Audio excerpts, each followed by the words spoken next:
Hi, this is Kelsey Wachowski, and in Chapter 2, Part 1 of Constitutional Underpinnings for AP U.S. Government and Politics, we're going to look about how the United States Constitution came to the way that it is today.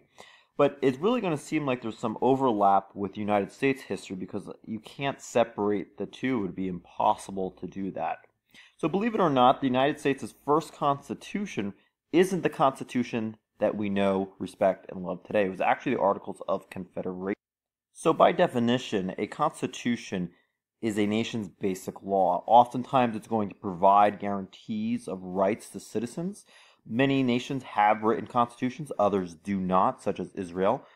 So typically when you have constitutions in modernized, industrialized countries, they are going to be specifying freedoms, typically separation of powers to prevent a tyrant from coming about. But it's also important to mention that some nations, such as North Korea, have written constitutions, but they are the least democratic nations on the planet. So just because you have a constitution doesn't necessarily mean that your inhabitants or your citizens are enjoying any freedom. A good way to think of a constitution is it sets the rules of the game. It spells it out. So sometimes participants have certain advantages over others. We'll certainly be exploring that later on in the curriculum. But just to briefly mention how the Constitution in the United States compares to others, well, as I mentioned earlier, Israel does not have a written constitution, but you still have personal freedoms that exist. Same thing being for New Zealand, the UK, whereas you have three other nations, Iran, North Korea, Russia, three countries that have been routinely criticized for infringing on human rights and freedoms. But again, just to emphasize, just because you have a constitution does not necessarily mean that you have democracy or freedoms guaranteed for your citizens. So the road to revolution, again, this is going to be sounding a little bit historical, and it is in nature because you have to really understand the background to understand how the Constitution comes about. So during the French and Indian War, this is during the time of colonies, the 13 colonies, they're under British control. Of course, the colonists are lacking representation, and the colonists actually fight in the French and Indian War and help the British. But after that war, once the British win, the British begin to tax the colonists. And of course, this is going to lead through a long road of taxes from the Stamp Act, Townshend Act, Tea Act, and then you have the Boston Tea Party and Massacre. And ultimately, this is going to lead to the American Revolution. And when we think about the American Revolution, certainly you have that physical war, but it's also a war in the mind that was fought through the Enlightenment. You saw this first with the Declaration of Independence, and of course this is where the colonies are trying to break away from Great Britain. And really we see it very Enlightenment heavy, just like we do with the U.S. Constitution. In many ways, the Declaration of Independence is going to foreshadow a future constitution that's rooted in these ideas. Very important if you're going to take away one Enlightenment thinker, that's got to be John Locke, certainly espousing the idea of natural rights, that these do not come from any government, that they come from God. You have the consent of the government, in which the government is deriving its authorities by the people. Very much a revolutionary idea, especially for that time. And then also the idea of limited government, that certain restrictions should be placed on the government. And we see that certainly today with the Bill of Rights.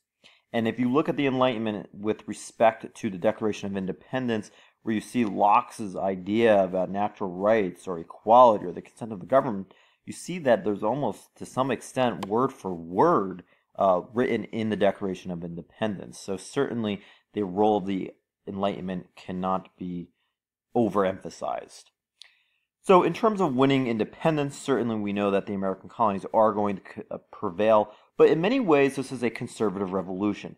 It's not terribly bloody, and at the end of the day, if you're going to compare your life before the war and after the war, you would not necessarily see all that much of a change in your overall lifestyle. But really where you see the revolution is really restoring what the colonists saw as these unalienable rights that we talked about: life, liberty, property.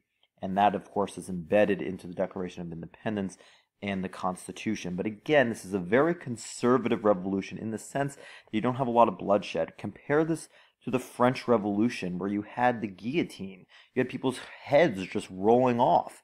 You don't really see this at all in the United States. So very much a conservative revolution at the end of the day. So the Articles of Confederation, really the government that failed. It's America's first constitution.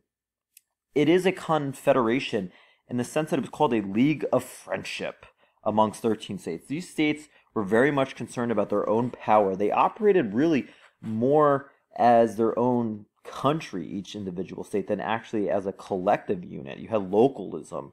There's a great book known as A Brilliant Solution, in which it really talks about how New Jersey saw itself as distinct from Pennsylvania or New York. Well, how are you going to have a country of 13 different countries work? And that's why the Articles of Confederation are going to fail in the end. The national government has very few powers. There was no president, no national court system. Imagine trying to operate a country that way. It would be impossible, especially in the 21st century with 13 different, states or countries acting as one.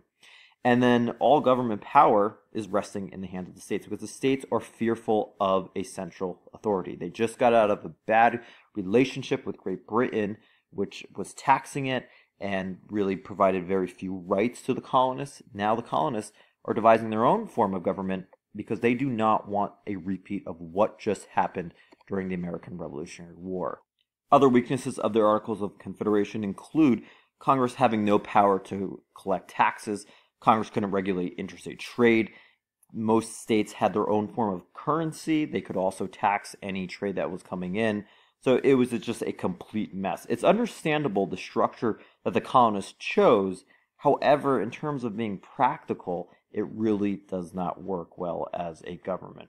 So there are some things that should be suggested that after the American Revolutionary War that are good, in the sense that you're going to see more people being able to vote. It's not necessarily going to be contingent upon land ownership. We're certainly going to see that in the 1820s, but you see hints of that. You have more equality spreading, democracy taking hold, especially at the local and state levels.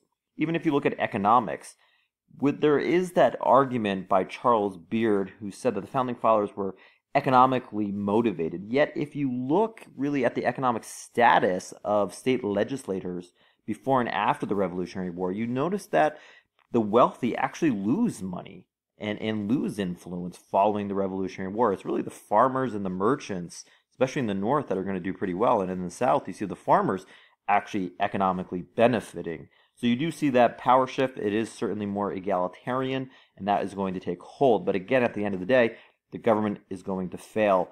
And really where you see this is in Shays' rebellion, this debt-ridden American Revolutionary War veteran who starts attacking courthouses, and you have this small band of farmers that are simply out of control, and this rebellion cannot be suppressed. At the end of the day, this is going to show, especially to the economic elite, that the Articles of Confederation cannot put down a simple rebellion by farmers, and it's demonstrating the weaknesses of the Articles of Confederation. And there was even an Annapolis meeting where there was going to be a proposed meeting to discuss changes to amend the Articles of Confederation. Only 12 delegates from 5 states actually send them. However, once Shays' rebellion occurs, this is going to prompt the Constitutional Convention. So certainly be familiar that Shays' rebellion is the turning point that is going to put the kibosh on the Articles of Confederation, and this is going to lead into the Constitutional Convention, in which you're going to have a new constitution being devised, the one that we know of today. So let me give you a review question. So the importance of Shays' rebellion to the development of the United States Constitution, was that it? And read the following choices. You can pause it and I'll reveal the answer right now. So if you chose the third choice right here, indicated that a strong constitutionally designed national government was needed to protect property and maintain order, you are indeed correct. This has nothing to do with the Bill of Rights. That's going to come a little bit later at the end of the once the Constitution is devised and you're worrying about ratification. So at that point, Shays' rebellion has nothing really to do with the Bill of Rights. The second choice here, talking about anti-ratification, well, we haven't even gotten to the ratification of the Constitution. This is just talking about scrapping the Articles of Confederation and implementing a new one. In terms of your fourth choice, again, this has nothing to do with the Connecticut Plan or the Great Compromise, where you're merging aspects of the New Jersey Plan as well as the Virginia Plan together. This is, again, just talking about devising a new constitution. So fourth choice would not pertain to this question. And then the last one reinforced the idea that slavery should be outlawed in the new constitution. Shays' Rebellion has absolutely nothing to do with slavery. So again, keep that in the back of your mind. That is the game changer that is going to end the Articles of Confederation.